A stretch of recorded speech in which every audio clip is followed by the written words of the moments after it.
ngoan trên ghế bên xem nè. Ben cười ra.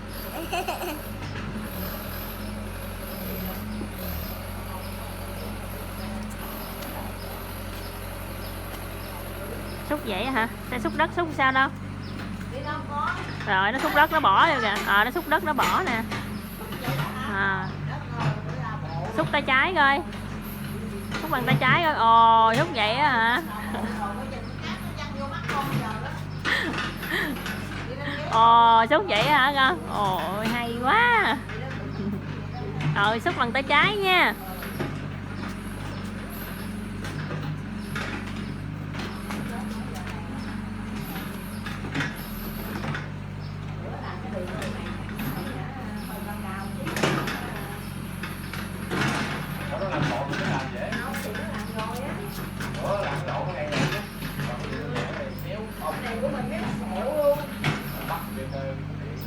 Cái gì mà không quẹo quẹo đường mà đi vô.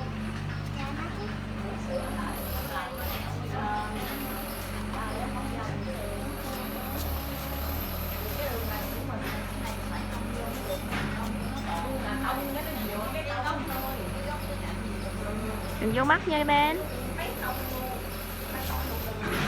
Ồ, xe xúc đất làm việc nè.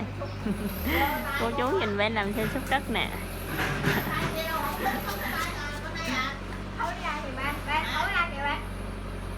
Xúc bằng tay trái đi con xúc bằng tay trái đi.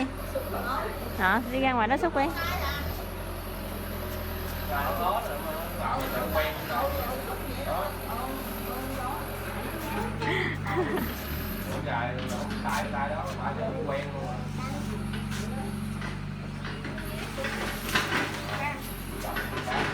Ôi, nó phá bụi xương rồng rồi Ben ơi.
Múc đất ở phía trong lên nè.